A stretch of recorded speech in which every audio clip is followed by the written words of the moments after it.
משיחנו ינהיג קהילתנו כולם יוצאים לקראתו לעזיז רבי דאגון פתאום אשרי כל משפחת פתאום כל אחד הוא יפתום מקובלת תפילתו לפני אלוקים אשרי משפחת Bishut Marav Rabotai, avec la permission d'Hachem, j'espère que vous allez bien, que le bon Dieu vous protège et vous donne bracha v'atzlacha. Je voudrais vous souhaiter à vous tous des bonnes semaines.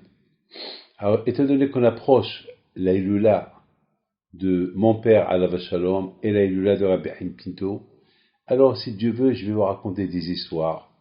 Et de temps en temps, je vous raconte quelque chose de ce que j'entends à gauche et à droite. Mais sachez que tout ce que je raconte, c'est vraiment, c'est des histoires que nous avons écoutées de chez mon père, Alav Shalom, ou bien des gens qui ont connu Rabbi Haim Pinto, Alav Shalom. Tout d'abord, je dois vous raconter quelque chose de magnifique. Une chose que je n'ai pas le droit de dire, mais je ne dis pas de nom. Une fois, je suis parti pèleriner Rabbi Haim Pinto de Casablanca. Et en allant pèleriner Rabbi Haim Pinto de Casablanca, il y a un qui me dit, un vieux, qui me dit, vous savez que j'ai connu votre grand-père. Votre grand-père, c'est un tzaddik. Alors moi je lui dis, je sais qu'il est un tzaddik.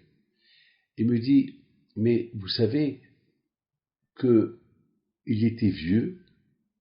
Il faut dire que vraiment il n'était pas vieux. Rabbi Haim Pinto aujourd'hui, voilà, aujourd'hui moi j'ai 69 ans. Et bon Hachem, je cours, je suis pas vieux. Aujourd'hui les gens qui ont 69 ans, 70 ans, ils sont pas vieux. À l'époque, je sais pas, à l'époque quelqu'un qui avait 70 ans, il se voyait vieux déjà. Bon, peut-être c'est parce que il avait le diabète, il n'y avait pas de médicaments, il n'y avait rien du tout. Moi aujourd'hui je prends 6 médicaments. Bon Hachem, qu'il y a des médicaments. Que Dieu préserve. S'il n'y avait pas tous ces médicaments-là, je ne sais pas où on serait aujourd'hui. Même mon père, le pauvre, il est mort très jeune. Pourquoi? Parce qu'il y avait plein de maladies, il savait même pas, on ne savait même pas ce qu'il avait. Et lorsqu'on a su ce qu'il avait, c'était trop tard, c'était déjà trop tard. Donc mes amis, il me dit qu'il était vieux. Bon, il me dit, vous savez, Rabbi David, le vendredi, il allait avec 3-4 personnes avec lui, avec des chariots, il allait ramasser du manger chez les gens. Et il leur disait, il savait tout. Il va appeler une femme qui s'appelle Isha, ou Flori, ou Aïda, ou Awali, ou Yakut.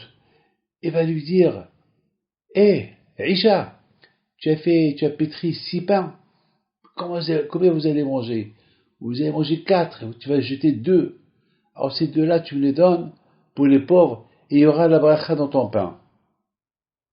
Et comme ça, il faisait à tout le monde, il ramassait des boulettes, des morceaux de viande, il envoyait ça aux gens. Alors moi, j'ai posé la question, j'ai dit, mais pourquoi Rabbi Haim Pinto, il donnait pas l'argent aux pauvres? Pourquoi ramasser des boulettes de poisson, des boulettes de viande, des morceaux de viande, du riz, des légumes, tout cuit? Pourquoi? Je me suis dit, c'est parce que c'était vendredi. Et si Rabbi Haim Pinto leur donne de l'argent pour acheter, peut-être il n'y a rien à acheter. Les marchés ils sont vides le vendredi. Alors Rabbi Haim Pinto Alav Shalom, il préfère leur donner quelque chose de près déjà. Chose extraordinaire, parce que moi, David Pinto, je ne suis pas capable de faire ça. Vous me voyez, moi, aller dans les maisons ramasser du manger chez les gens, c'est impossible. C'est impossible. J'aurais honte déjà. Même les gens, si je demande à quelqu'un, donne-moi 2 morceaux de viande, donne-moi 2 morceaux de poisson, donne-moi un pain, il va croire que je les prends pour moi. Il va me prendre pour un fou. Bon, aujourd'hui, grâce à Dieu, il y a beaucoup des associations qui font des paniers de Shabbat. Bon, ça c'est connu, mais ils font des paniers de Shabbat, mais pas des je sais même pas donc, comment ils faisaient, où ils mettaient, c'est des questions que j'ai pas posées, où il mettait ces morceaux de viande qu'il envoyait aux gens pauvres, je sais pas. C'est-à-dire qu'il préparait des assiettes, je sais pas comment il faisait tout ça. Ça, Rabotai, ça c'est pas... Les gens, ils racontent des miracles qu'il a fait. Mon grand-père de Casablanca, Rabbi Haïm Pito de Casablanca, qui était le petit-fils de Rabbi Haïm Pito le Grand. Les gens, ils racontent. Les gens qui l'ont connu, ils racontent des histoires. Ils racontent plein d'histoires sur lui. Mais ils racontent des miracles. Mais moi, ce que je vais te raconter, c'est pas des miracles. Pour moi, David Pinto, le plus grand miracle, c'est pas lorsqu'on fait des miracles au-delà de la nature. Un miracle, comment se comporter, aider les gens, être bien avec sa femme. Ça, c'est le miracle.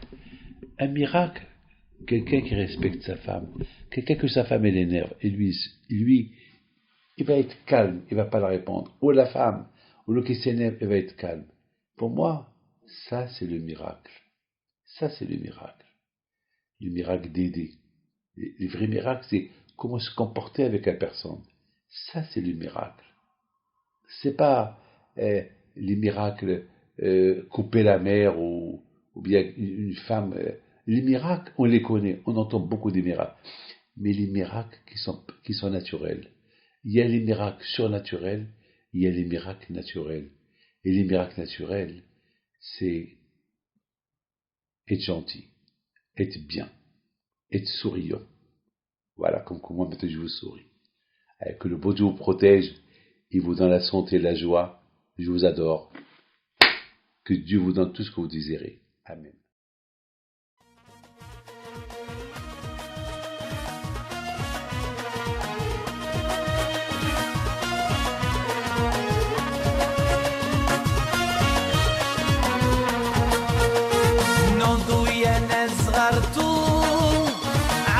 حي بنتو وقف لنا زي